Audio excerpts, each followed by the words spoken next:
This is Cold Start. So another Monterey Car Week wraps up. Every year this thing happens, and we think that was the best one ever. Last year with IROC, and they brought it back again. It's just unreal. It's just always so cool to go to Laguna Seca and see all those historic cars racing at a historic track. I mean, like, that's just such an unbelievable venue to be able to see stuff from the 1920s all the way to modern era. I mean, vintage, quote unquote, what is vintage race cars nowadays, even bleeds into the 2000s, which is kind of crazy to think about. We're getting old. We don't need to talk about that, but yeah, it's always a great time. One of the cars that was sitting there in the paddock that was definitely an eye grabber. I mean, not only are there the cars on track racing, these crazy vintage vehicles, but also like the paddock, the pits. There's the people that are bringing their cool road cars to then go race at the racetrack. One of the ones that definitely caught my eye was one of those Sterling Moss edition SLR, the Mercedes McLaren crossover cars, the one that had no windshield, complete open cockpit. Oh, man. It was so beautiful. So sick. Well, there's that gull wing doors on that thing, too.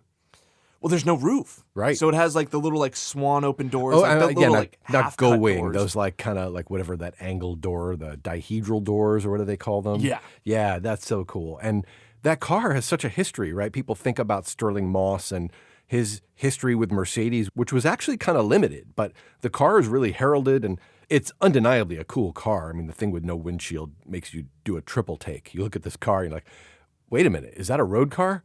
There's no windshield. There's no roof. How does this work? What is this thing? Yeah, I mean, the whole aesthetic, the lines of it has that long hood. Once again, no windshield, no windscreen. It seems like no protection to anything. And then it has those side exit exhausts that come out just right behind the front wheels, before the doors even. I mean, like, the sound in it must be unbelievable. And of course, Mercedes created the Sterling Moss edition to be a throwback to that old vintage roadster that he raced back in the Mille Miglia, which was kind of that like road race through long distance. And, you know, that old race car that he had was also kind of this roadster style, no windshield, the exhaust coming out the side vents, and it had that big red 722 on the side. It's pretty sick that they did this revival of the car, right? And I guess there were actually two versions of this. I didn't realize. There was the 722 edition SLR McLaren Mercedes that came out. And that was in 2006. They made 150 of those, and that was like a 640-ish horsepower supercharged V8, so naturally aspirated, very cool. Then in 2009, they came out with the SLR McLaren Sterling Moss Edition non-722 car, and I didn't realize this. This uses the same engine, so that 722 Edition V8, and it's the one that has no windshield and is built as the roofless speedster version. So I guess the first one actually did have the roof. That's the one I was thinking of with the gull wing style doors. Oh, yeah. And it was more like the track-focused one. Yeah, and this one they only made 75 of. Wow. So super collectible. And that's like the weird thing is that I'm thinking to myself, all right, there's this Sterling Moss edition Mercedes. Yeah. And it's like, all right, well, like, was he a super prevalent, like, factory driver? I mean, like, this is me being naive of who Sterling Moss is. Sure, yeah. But, like, is he, like, the factory Mercedes driver? Did he race with them forever? Did he get them a bunch of championships, winnings? And it's like, once you start looking into who Sterling Moss is and his relationship with Mercedes, like you said, it's very limited. Like, the reason why that there's this Sterling Moss edition car in the 722 edition is because he raced this one car in this one race and set this, I mean, groundbreaking record for that race, which still stands today.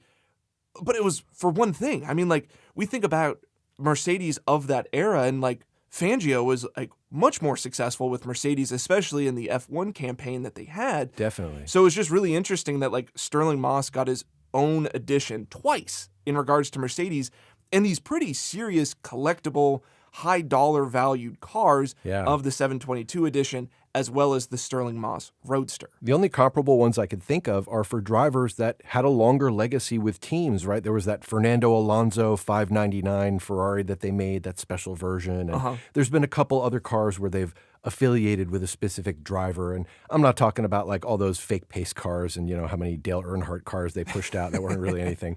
But no, this was for reals, right? And back in 1955, when they ran that Mille Miglia race in the 300 SLR car, it was Sterling Moss driving with his co-driver, Dennis Jenkinson. And the reason that they used 722 for this car in retrospect is that The car started at the starting line for the Mille Miglia at 7:22 a.m. when this race started. So that's how it went. They ran this 1,000-mile race over Italian roads, like all through the country of Italy. Wow. They ran a record time, 10 hours, 7 minutes, and 48 seconds at an average speed of 97.9 miles per hour back in 1955. Here's the crazy thing. That record still stands. That's crazy. That's funny how like the number 2 was almost like the time you were going to launch off at. That's crazy. That's how they were recognized or identified. That's wild. And then now that number is so famous, the red 722 on a Mercedes is just now so infamous for that race. We just call it the 722 car, and we know exactly what we're talking about. And here it is today in the modern instantiation of that. That's like, 225 total cars that were built. So seeing this car in person, like, kind of made me think, like, man, I really don't know that much about Sterling Moss other than he has this cool car named after him. So I think it'd be fun to go through kind of the history of who he was as a racer, why he is this significant figure, why people talk about him, and, this kind of famous persona of like a highly successful, if not the most successful Formula One driver that never won a championship, and kind of how that came about and why he missed out on winning an F1 championship so many times and finishing runner-up, not once, not twice, but in 4 different instances. Managed to be in some really interesting places, right? So this is a guy that was born literally a month before the Great Depression started in Britain and kind of came up into racing early on. His dad had participated in some racing, and his mom, it turns out, is like the 3rd most successful female rally driver in all history. So he's got some good DNA as far as the racing goes, and he was considered to be the first racing professional whose job was purely driving. So it's kind of hard to get your head around that. Like, there were people who were racing in races, but it was mostly these like wealthy individuals, playboys, doing the stuff in their spare time. This wasn't their job. It was an avocation, if anything. Right. And he was the first person to really be considered the first professional race car driver. And he's been called out in this way. I've read these quotes about him: the epitome of a racing driver, the most versatile driver. He was successful in formula racing, rally, sports cars, hill climb, land speed records. He kind of touched everything. So it was really interesting. And he really started his racing career in the 1940s after World War II. He started out rally driving, kind of following the path of his mom, in a BMW. So maybe this should be closer to your radar given that history. Some good ties there. Definitely. And he was successful doing that to the point where then in the next year, in 1948, there was racing going on at Goodwood, and he entered in a Cooper. And this sort of started him on this path. He felt really strongly, especially after World War II, a deep patriotism to his country, to Britain. And so he decided that, his quote was, "It was better to lose honorably in a British car than win in a foreign one." And that's a pretty high principle to try to live by. And as we'll talk about, he didn't always stick to those guns, but I appreciate the intent, right? Like, we are in kind of this mindset where all other things being equal, you'd want to buy American, and if you could, if the options were equally good and there was that thing available to you, we make our trade-offs for different reasons. So this guy was saying like, hey, I want to race in a British car because I feel strongly about that. Yeah, I could see that, especially in like modern day F1, if you were an American racer to go and race in Formula One, like, hey, I want to race for the American team. Mm-hmm. Like, I want to race for the Americans to represent America. Like, I could see where those emotions and like that sort of mentality comes from. What I also thought was really interesting in his upbringing, even though he was born of and into kind of a motorsport family, his dad had raced, his mom had even raced, and kind of being born into that environment of like, okay, he's probably going to become a racer. But he talks about when he was younger that like his dad like never took him seriously to be a racer, and his family also had horses and they would do horse showings and jumpings and things like that. And the way that Sterling Moss actually purchased his first race car was he saved up from doing these horse competitions enough money to then buy his first race car. And when he talked about doing his first couple races, that his dad really didn't take him seriously of like, oh yeah, you're just doing this like for fun, like, you know, go have your fun and like come back and do the horse jumping, horse events, you know, and all that sort of stuff. And it wasn't until he started winning races and his dad saw his dedication to being a racing driver, of not just being this young kid being like, oh, when I grow up, I want to be a racer. He's like, he actually saw that dedication out of Sterling Moss. And then all of a sudden his dad jumped in and like started being really supportive and like in the shop with him, in the garage, working on the car, working on the engine, and like being there every step of the way after that of,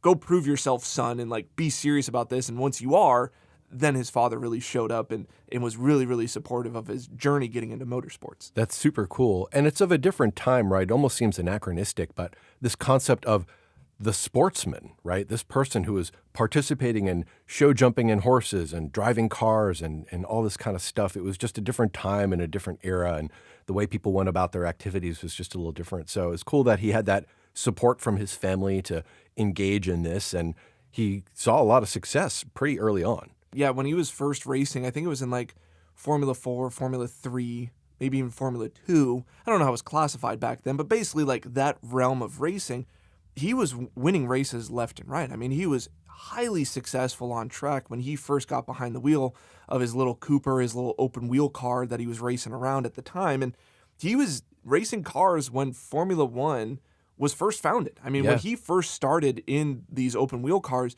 Formula One wasn't even an official series yet. That's so right. when Formula One first came about, kind of in that early 1950s time, he was ready to rock and roll and jump in, which was pretty cool that he was there in the inception of Formula One. And there was still a lot of overlap then. So what the equivalent of Formula 2 was, there would be racers who'd be racing Formula 1 and Formula 2. Yeah. And then sports car racing and all these other forms, and there would be a lot of intersection of those. So it wasn't like today where the epitome of Formula racing is Formula 1 and everybody knows it and other things are different. These were sort of overlapping in their classes and the kind of cars they would allow into the competitions. He was the first British driver to win the British Grand Prix in a British-built car. This was in the Van Wall VW5 that he drove with Tony Brooks. And that legacy carries on today so that we hear about it being called out as a special achievement. When Lando Norris won at the British Grand Prix, everybody holds that up as a big accomplishment, right? When Charles Leclerc won at Monaco, right, hometown hero kind of thing, it's a big deal. So that he kind of leaned in on that was kind of cool. And the people he raced with, it's kind of hard to get your head around this litany of names that were his co-drivers on teams throughout his career. You already mentioned Juan Manuel Fangio, who a lot of people consider really the best racing car driver of all time. A very different time, but nonetheless. Jack Brabham, Graham Hill, again, only Triple Crown winner of all time, Lance Macklin, Briggs Cunningham, Dan Gurney, Phil Hill. These were co-drivers to Sir Sterling Moss. Yeah. And all these would be in the, Hall of Fame equivalent if we had that for racing. Yeah, and so like early on in Sterling Moss's F1 career, and we'll see that this is kind of like a pattern that occurs in his racing career in general. But when he first started racing in Formula One, he was in kind of lesser equipment. And he talks about that this period in Formula One, we talk about the difference of cars and teams nowadays in Formula One of like, if you want to go win, you have to be on one of these more successful, higher budgeted, better engineered teams. No one's winning a race nowadays if you're on Team Alpine or Aston Martin, right? Right. Like that's very difficult to do. Even more so back during this time, because Sterling would talk about that the differences in cars was massive, right? Oh, yeah. I mean, you would have some of these like lighter weight, lower horsepower cars. I mean, the Ferraris of the time were just blistering fast. I mean, would just go by you like you were standing still because they had so much more power. The engines were so much better in those cars. Just the construction was diverse, right? There was some front engine and some rear engine. It wasn't like all one kind of a car. Yeah, it was kind of all over the place. And so when he first got started, I mean, he was in lesser equipment. He was finishing, maybe fourth or fifth, like not winning races, not getting podiums or anything like that. Yeah. But he got a lot of attention from people because the sort of cars he was in, they should be finishing, 8th, 10th, outside the top 10, but he was able to put them closer up to the front. And he talked about that period in his career. He's like, it was much more enjoyable driving those cars, the crappier cars, because the expectations weren't that you were going to win, but if you could do pretty decent, people were really impressed that you were able to put that equipment close to the front. Yeah, and he had some pretty good success in that sort of mediocre equipment. The Coopers that he was running in, the Van Walls, those were not the front of the pack kind of cars, and yet he was turning around pretty stellar performances in them. So that really speaks to his capability of wheeling a car, dealing with the circumstances of being wheel to wheel, and coming out victorious in that. Yeah, and once again, like you were saying, he was very adamant in those early years that he wanted to be racing British equipment, that he had this like nationalistic kind of attitude of like, hey, I'm a British driver. And Formula One was founded in Britain. Like, there was a lot of this kind of like wanting to represent his country in doing so. And it wasn't until 1 year in the season that his team was able to afford a Maserati. And the Maseratis of the time were successful. It was kind of Maserati and Ferrari were like the two big nameplates that were able to battle for wins within Formula One. And it was funny because he was out of state, he was out of the country at this time, and he was traveling back, and he had gotten word that they had purchased a Maserati. And there was a piece of him of feeling like, man, I wanted to only drive British stuff, but then also recognizing like, hey, this is going to give me an opportunity to win. And then feeling that additional pressure of like, oh my God, now that I'm going to be racing in something that should be fighting for podiums and wins, like that puts that extra pressure of you got to win, and you got to win quickly to prove yourself in this series. Yeah, Moss talked about the Maserati as being like a shot in the arm, something completely different than what he had driven before. He said about it, the faster you went, the better it felt. And we've all been in those kind of race cars, right? We're like, yeah, they're not happy at low speed, but man, once you get them up to speed, they feel just right. Yeah. And so he talked about like him getting in this Maserati, and he started racing towards the front and like potentially racing for wins, and unfortunately having some mechanical issues with the Maseratis and never able to get his first win in that vehicle.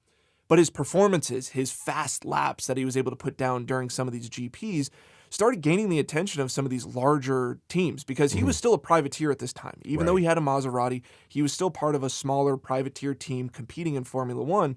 And some of his performances gained the attention of the head of the Mercedes Formula One team. Oh, right. And this is what led his performances in that Maserati is what led to him getting on the Formula One team of Mercedes during the 1955 season. Really interesting. Yeah, it was Alfred Neubauer, who was the manager of the Mercedes team, who was famous for his involvement in the 1955 Le Mans situation, who had actually recruited Moss into the Mercedes team. In 1955, he would be teammates with Fangio. And so the two of them would be racing for Mercedes in the 1955 season.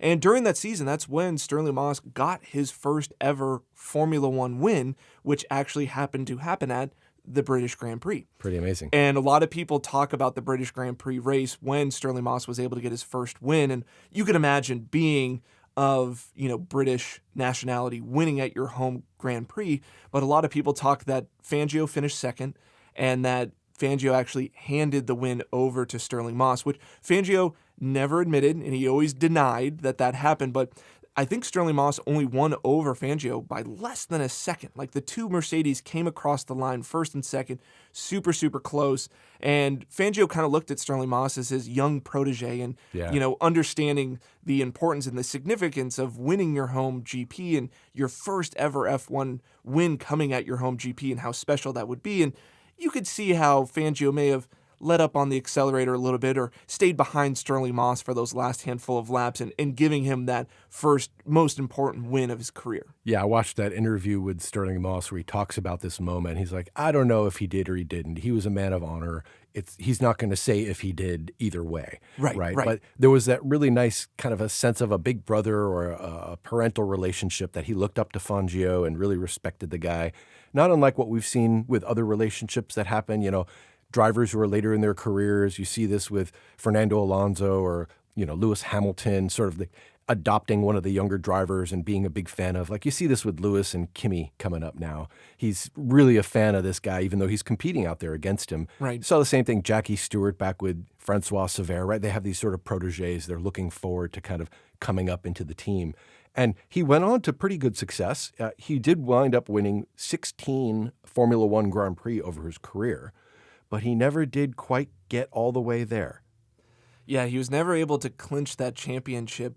And the thing was, like, this was that time period of he's on Mercedes, right? And now he has that Mercedes named after him. So we're thinking like, oh, is this the start of a very long career of him racing for Mercedes? Well, no, right? Nope. We know how that story ended up with the Le Mans disaster of 1955. And so just as Sterling Moss got onto the Formula One team, and of course Sterling Moss was also racing for Mercedes in other things other than Formula One, which is such a cool, like, why this is such a cool time within motorsports, because back then, like you were alluding to, you were allowed to not only just race Formula One, but you could go race these other races, these endurance races, these road races. Like, you were able to bop around and go to different events. And same thing was going on with Fangio as well. Yeah, that's he wasn't right. exclusively racing Formula One at the time, which is kind of hard to think about because this modern era of racing, when you race Formula One, you can't race anything else. Like, it was a huge deal when Max Verstappen raced the 24 hours of Nürburgring and all the approval that has to go into that for the team to even allow him to do that. That's right. But back during this time, once again, Sterling Moss, this was his only career. And so he was exclusively racing to make money. So it wasn't just Formula One. He would go off and do these other things to make a living in racing. And so unfortunately, in 1955, we know that disaster at Le Mans happened, and that's what caused Mercedes to pull out of all motorsports. And so effectively, going into the 1956 season, Sterling Moss didn't have a ride anymore with Mercedes and had to move on to other teams. Do you know if he finished second in the 55 championship? Because I think he did. He did, yeah. So he finished second in 1955. Very close, but didn't quite get there. Right behind his teammate Fangio. So Fangio ended up clinching the championship. He finished second in the championship. So his first taste of almost potentially, I mean, he wasn't going to beat Fangio. It wasn't a close contest between the two of them. No. But he got close in the 1955 season. Yep. And so getting kicked off Mercedes, he looked his sights on 1956 to try to find another team to give him another shot at getting that F1 championship. And that's when he joined Maserati, the factory team. The works team, yes. So Yeah. before he raced for Mercedes, he was racing in a Maserati as a privateer. In that 250F, super cool car. Great car. Yeah. And so after he kind of left Mercedes, Fangio went on to go race for Ferrari, and Sterling Moss went to go race for the Maserati works team, or what we would consider the factory team. And pretty successful, but once again in 1956, wound up second overall for the points for the championship in F1.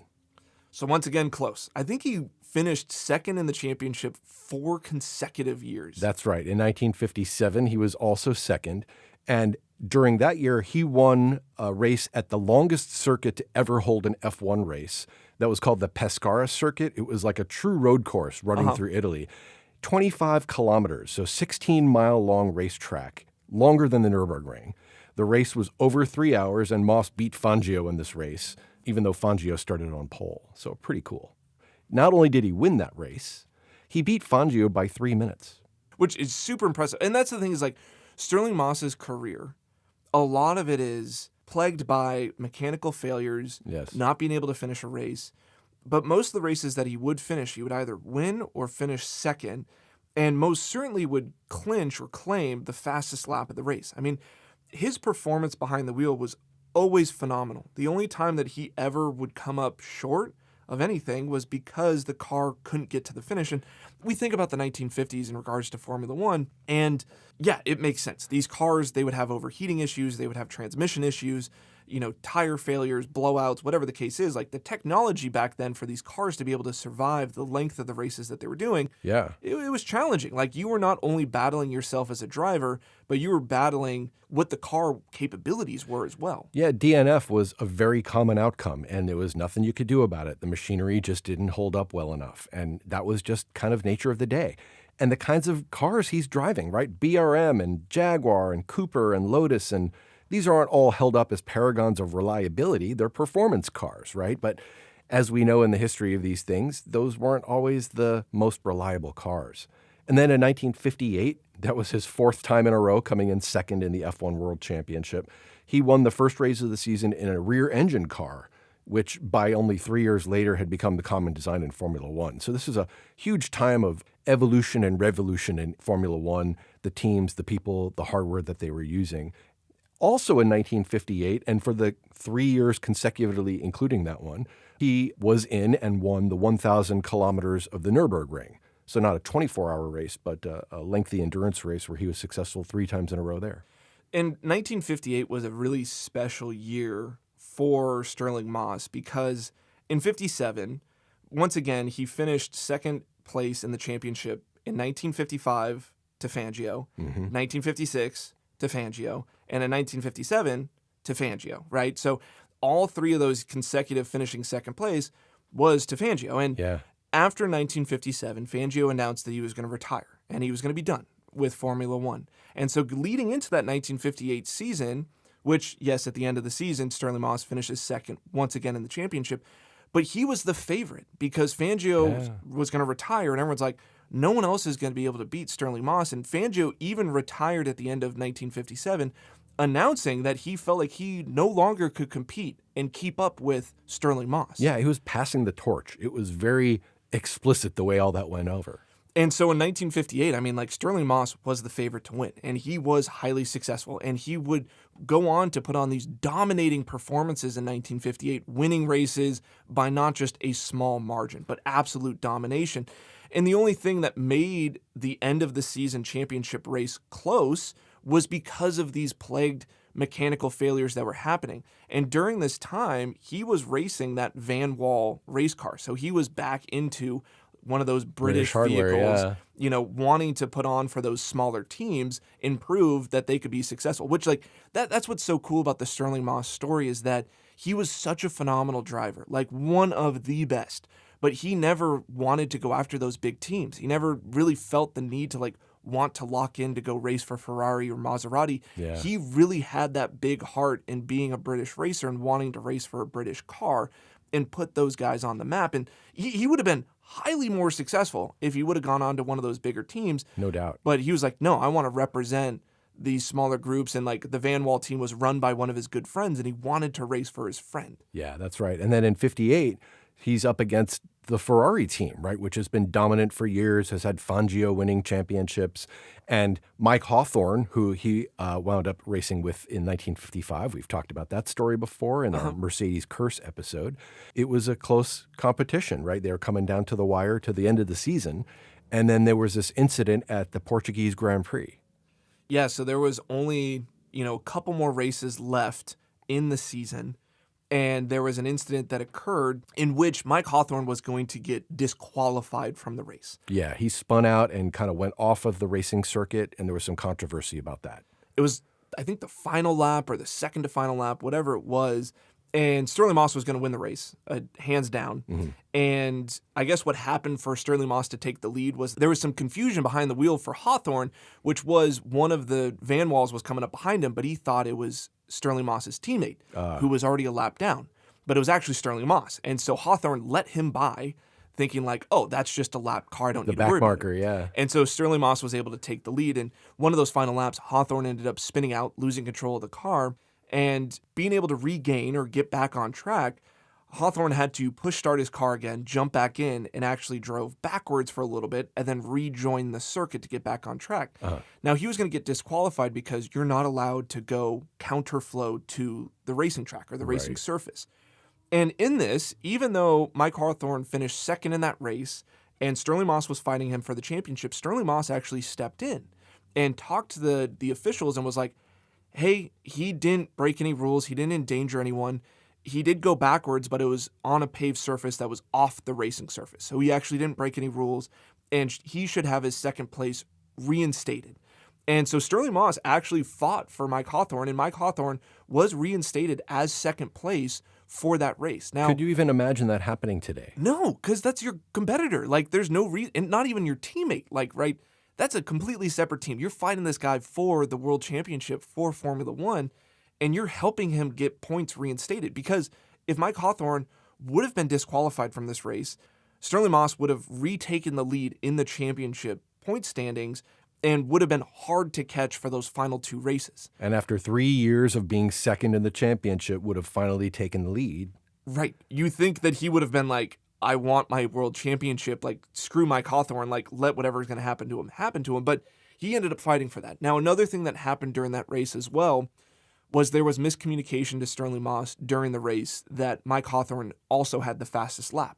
And so Sterling Moss never knew that. He never went to go reinstate himself for the fastest lap during that race to gain additional points for the world championship. Oh, yeah. And all this being said, right, the reason why this was such a significant moment is that for that 1958 season, Mike Hawthorne ended up winning the world championship by just 1 point. So this was the difference. The fact that he stepped up for his competitor. Yes. To be a good sportsman, to be fair, to be honest about what he saw. That's unreal. So you talk about this guy, like, talk about people being honorable. Like, that's a word that we don't really use these days very much. But you think back to this time when people were coming out of the war and all that stuff, and this guy wanted to race for his home country teams, and he wanted to do things a certain way, the right way. He wasn't filing protests against the other teams or trying to get the penalty overturned except to benefit his competitor. Right, which is just a crazy thing to do. And I think that's one of the things about Sterling Moss that makes him such a great driver is not only his performance behind the wheel, but just being a stand-up sportsman. And no one had anything bad to say about him ever. Throughout his career, anything. The only thing I ever saw that you could say in any way was negative about him in his life was that now in retrospect we have different sensitivities. He was a bit of a appreciator of women, let's just say. A playboy. Playboy. You know, he used to refer to chasing crumpet, right? That was the term they used back in the day. So there's stories about that. But like, if you're going to hold him to that standard, then I don't know that there's anybody out there in the public realm that would stand up to that scrutiny. So this is somebody who there's barely a bad word about in the history of his career of 80 years and all of this stuff. And it's just amazing. Yeah, and so after that 1958, basically being 1 point away from being world champion in F1, that was the closest that he would ever get as his career ended in Formula One. So in 59, 60, and 61, he would end up finishing third place in the championship standings for Formula One. In those years, he moved on to racing for Cooper and then even racing for BRM. So once again, sticking with British-made race cars. And when he raced that Cooper in his later years, that's when he ended up winning one of those races in this Cooper race car, which was significantly smaller and lighter weight than the Ferraris and the other race cars of that era. Yeah. And that was the first ever win for a mid-engined or rear-engined race car in Formula One. This was the period of time where all the other cars that were racing were front engine, which nowadays we think about being super foreign and like, what do you mean? We all know that Formula One cars of modern era are mid-engine cars, but that was the first time that a mid-engine had ever won during Formula One. And it's kind of funny, if you're not familiar with the history, you may not have realized that Mini Cooper and Cooper are the same. That's what the Cooper comes from. Yeah. So this is that company. This is very cool. And he wanted to affiliate with that as a Brit. And it's still funny that like Cooper back then as the race car were the smaller race cars. Yeah. You think about Mini Coopers as tiny cars. And Cooper was kind of like similar to Lotus in the sense of like they believed in small, lightweight. Yeah. Like anything you can do to reduce the weight of the vehicle, that would increase the performance on track. And there's even some great stories of Sterling Moss races, especially at Monaco, because the cars that he tended to race were underpowered but lightweight. Right. And he would put on these phenomenal performances behind the wheel at Monaco, which was a track that would help benefit a lighter weight, smaller vehicle that's more nimble. Yeah, I read about one of those Coopers he raced. It was a 500cc engine. So just to give you an idea, that's smaller than most motorcycles. Not a lot of power. Not a whole lot. But, you know, it really helped to differentiate him from those other racers that would go chase after where it looked like there was fame or glory to be had or whatever those other motivations might be. He was seen as such a quality human being in all of these ways, to the point where he became an ambassador of the sport in all of these ways. There's sort of like a funny running rhetorical phrase in Britain that when people get pulled over by the police, sometimes they'll say, "Who do you think you are, Sterling Moss?"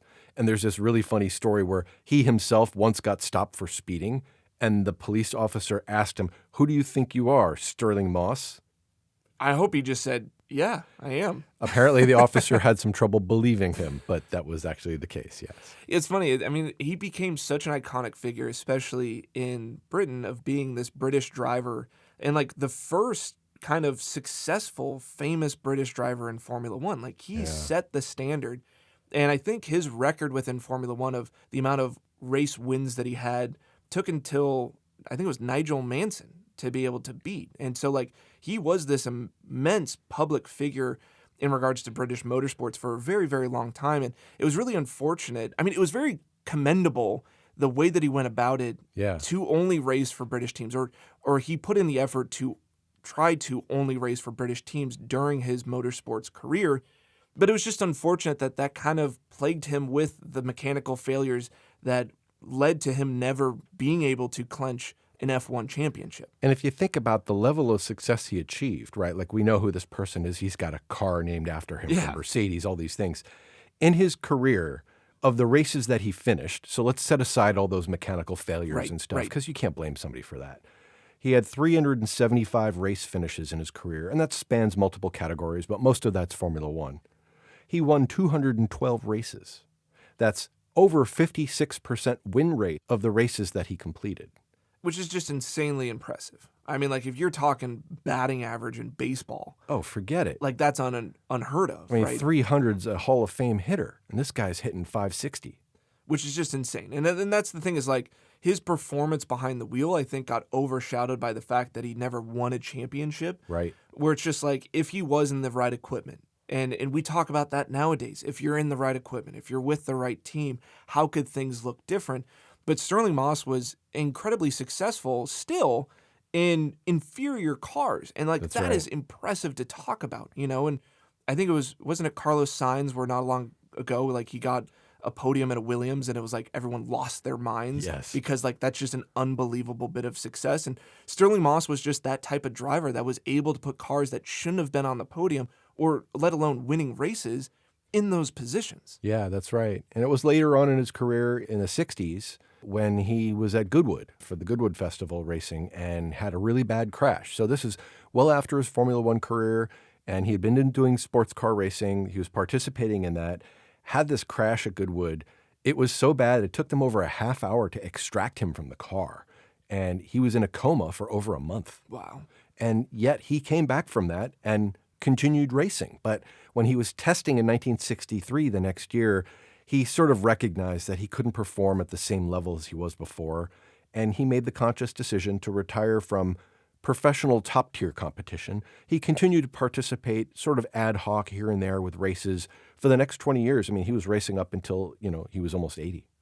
That's just such a crazy thing to like make that decision on your own to be like, Yeah. I'm not able to perform how I used to, and like pulling yourself out of the sport. I mean, we think about drivers nowadays, like they hold on to driving until like someone tells them, no, you can't. That's right. And I remember that test that he had, that private test at Goodwood, people said that he was still able to put down really impressive lap times. So it wasn't like his performance behind the wheel had dropped off, if anything. But when Sterling Moss got out of the car, he was just saying like he wasn't able to think as clearly and stay as focused as he was behind the wheel anymore, that his mind started to wander and he wasn't feeling like he was up to that kind of the mental quickness that he needed to be successful and continue to be safe. And you always said that, like, if you thought about anything else other than racing while you were racing, like, it was time to hang it up. And if those fears started to flood in and think about crashing or having an accident, you're done. There's nothing you can do to come back from that. Yeah, you think about that, he was asking himself even, who do you think you are, Sterling Moss, right? It was kind of introspection in that way. And, the Goodwood Festival, the Goodwood Revival that happens, there's a trophy race that they hold, which they've since renamed in his honor. So the GT car race that they have there is now the Sir Sterling Moss Trophy. Which is great. I mean, that's a great way to think about him. And he, like you said, he didn't stop racing. Right? Oh, no. He just gave up on the higher level stuff. There was still some things that he went to go on and do even after this accident and kind of claiming his full retirement from Formula car racing. Yeah, I mean, he went to compete in various endurance races.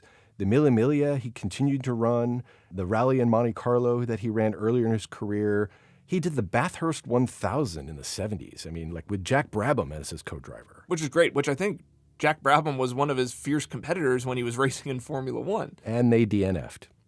Oh, no. How it goes, right? But he did even British Saloon Car Championships. He raced in a Golf GTI in 1980, and then it was in an Audi for a little while. So, he's touched all these different marks. He's left such an imprint just across the history of motorsports. It's something that we can't even appreciate today. I don't think there's any single figure that we'd be able to compare to the legacy and the impact that Sterling Moss had.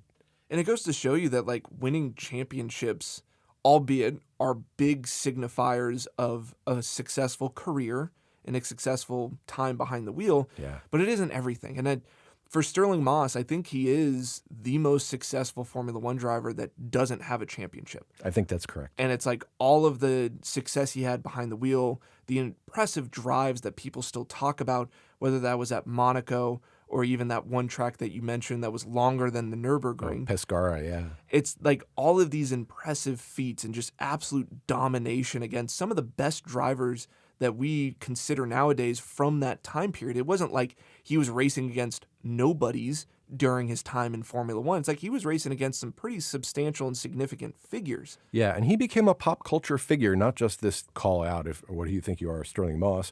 You know, he appeared in the James Bond movie Casino Royale. So talk about something important in British culture, James Bond, right? And this was in the 60s when that was like a really big deal. He's written several autobiographies, memoirs, instructional books. He was a commentator in Formula One for a year. He was a commentator for the ABC Wide World of Sports for nearly 20 years. So he's just really well-known and well-rounded.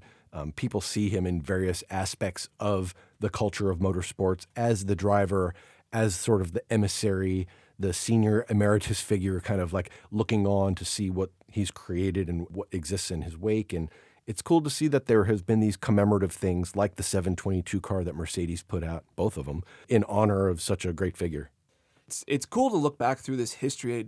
I feel like, the 50s and the 60s, in terms of racing and motorsports, is for sure a blind spot for me. And like I said in the beginning of this story, it's like I've heard of the Mercedes Sterling Moss edition before, but never really thought anything of it. Like I if you would have asked me who Sterling Moss is, I would have just said like, I don't know, some German racer that raced for Mercedes. Like that would have been my assumption. Like I had no idea kind of his history and his significance to British motorsports. And once again, that's me and my blind spot in regards to Formula One history and British motorsports in general. But it was so cool to learn about him and who he was as a figure and what he means to the British people in regards to British motorsports and British culture in general, right? This doesn't just go to motorsports. The Sterling Moss is a common name to a lot of people in the UK and in Britain. And his significance at Mercedes was so substantial that it didn't take like, oh, he raced for them for many, many years. Right. I mean, think about this nowadays of like, there's not a Lewis Hamilton edition Mercedes. No, there's not. And Lewis Hamilton has had an insane career with Mercedes and winning them an insane amount of F1 championships. But for Sterling Moss to have such a significant impact in such a short period of time for that company, for them to name a car after him is insane. There's one other car affiliated with Sterling Moss that I had to call out. I was looking online and just trying to find more out about the Mercedes SLRs and so forth, and I came across this car that was for sale. It was a smart car. So it's a 1999 Smart Brabus Edition 4.2. So you know those little smart car city kind of cars? Uh-huh. He had one of those that he affectionately referred to as Babu, that he put 70,000 miles on and came up for auction in the last couple of years. So he was driving around in a Mercedes still. It was a smart car. That's really, really funny. Well, what a career. You think about what it takes to be successful and who's going to leave an impact in the history of motorsports. And it's hard to call out anybody in the modern era who's going to be able to have a legacy or the impact like Sterling Moss had. We can imagine who are comparables to that, but it was just a different time. So much of this was new. These were people who were building a thing and creating the legacy that now everybody else follows. Yeah, it was a great dive into old history and learning a little bit more about one of these significant figures in motorsports. I definitely enjoyed looking back a little bit and talking about a different time within motorsports. And I mean, you got to consider what those guys were going through in the 50s and the 60s. I mean, it was just absolute insanity. I mean, like the risk that they put themselves through, the pain. I mean, like there's so many photos of Sterling Moss too when he was jumping out of these cars and lifting up trophies of just the amount of dirt and debris that was on your face. And that I think there was one race too that they mentioned that his windscreen broke off and he had to finish the rest of the race one-handed because he was holding his helmet on so it didn't blow off. It was a different time. Those pictures you see of him, it's exactly that iconic image of him having worn the goggles during the race. And really the only part of his face that you can see is where the goggles were. The rest of it was just kind of soot-colored from all the debris and stuff blowing up at the guy, right? And it's just hard to imagine how tough those drivers had to be, what they would put up with when they were driving in a car just to try to finish.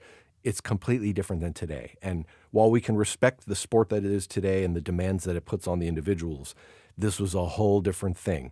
And these were the people who created what we now have. Well, this has been a fun conversation. Thanks, Todd. Thanks, Sylas. And thanks for listening. This has been Cold Start. Who do you think you are, Sterling Moss